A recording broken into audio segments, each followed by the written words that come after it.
Hey everybody, Fear Marquette 1223 here, back with the update. I'm going to show you here my next big restoration project, or really what's left of it. But this is a Dietz Air Pilot. The Air Pilot was one of the last models created and then produced in the USA. In fact, today Dietz still produces the Air Pilot model. It's called the number 8 Air Pilot instead. As you can see, the thing is painted a very dull red. If you look in certain spots, like right somewhere down, like along the tank and some of the air tubes, and maybe on the bottom, yeah, you can see here some of the scratches. You can see traces of its original blue paint underneath it. Oh my God. Look at all the water just came out of it. Where did all that water come from? Huh. Well, that's weird. Oh, that's great. Well, anyway, the Air Pilot. The first model was created very, very late in Dietz USA production. It was created during the waning years of Dietz's time. It was created in 1968. The reason being is that, or no, not 68, 58. Because the reason is that Dietz bought Embry in 1953, I believe, and the demand for the Embry Air Pilots was still high.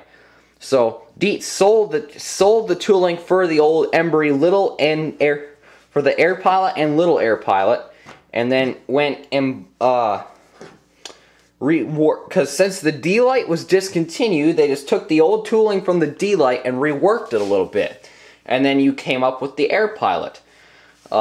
It is a little smaller and not as large as the D-Light, but it is one of the brightest burning Dietz lanterns ever made, with about 4 candle power, which is pretty bright for a lantern.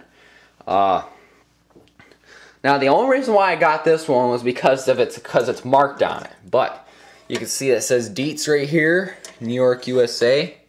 It is missing the fuel cap, but the tank is, if you could see in there. Oh, maybe you can't. Yeah, there you go. You can see that the tank is still very clean in the inside, which is good. It says Dietz here on the top. It says Dietz here on the top and both sides of the crown. The crown is a little dented up. I'm thinking about when we rebuild this lamp that to get a new crown for it. On the other side here this is why we got it. It's marked Bureau of Street Traffic on here. Now, what I want to do to this thing is possibly strip all this old paint off of here, paint it yellow, because 1, I need some more yellow lamps, and 2, then put a red or an amber globe in it. Now, if I can find another different color globe, that'll be fine, but I prefer a red or yellow / amber globe to put in it. Now, the burner on this thing was the first lantern to use the rising cone burner, or to use the wing lock burner in a very long time. When Dietz discontinued the D-Light in the 40s, the rising cone or the wing lock burner which was not very popular, went silent because only a few models ever used this. But as you can see, the cone is part of the globe holder. And you just well, it's a little hard here too also. If you just take and twist this lantern, twist the cone on this lantern, there we go, out pops the burner, which is still in very good shape. I plan on reusing it. My dad wants to get a new one for it. It says Dietz, made in USA. Now, this was not the last model produced in the US. In fact, the last model that was rumored to be produced in the US was the Little Wizard patio lamp. They said it was last made. It was the last model made in the U.S. and it was 1971. So, was not the last model, but along with the Blizzard, the Little Wizard, and the Blizzard, the Little Wizard, and I think the D-Light and the Comet. These are one of the original models still, and the Junior. This is one of the few models that is still produced by Dietz today that was invented more than 50 years ago. This lantern is also believed to be the last lantern still produced by a famous designer. I can't remember who his name is, but it's also rumored to be the last lantern still produced by a famous designer.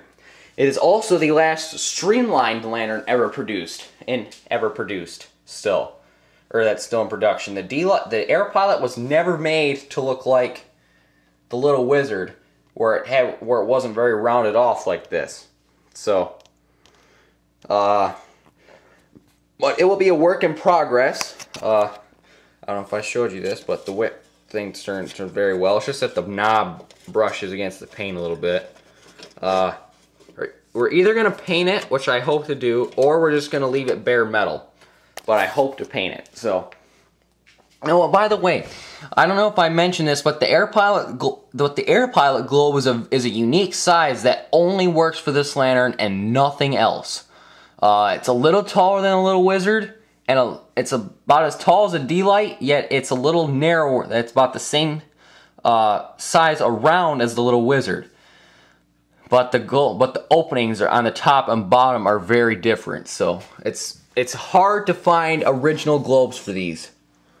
And when they do come up, they usually attract some attention. So,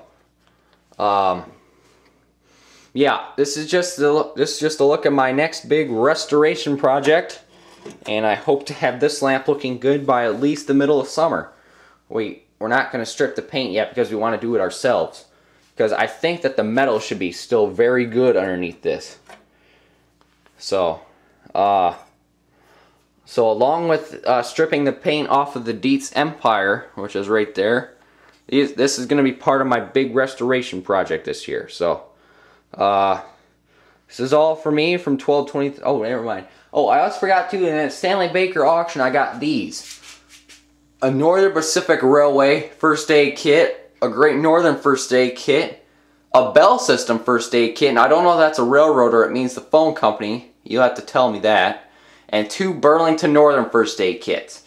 The Northern Pacific and the Great Northern all have medical contents, and the Northern Pacific's in factory unopened.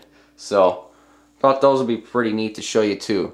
But the Bell System one is the oldest, so just thought I'd point that out to you also. But I think this video is number 97, so a very big number and quickly approaching video number 100.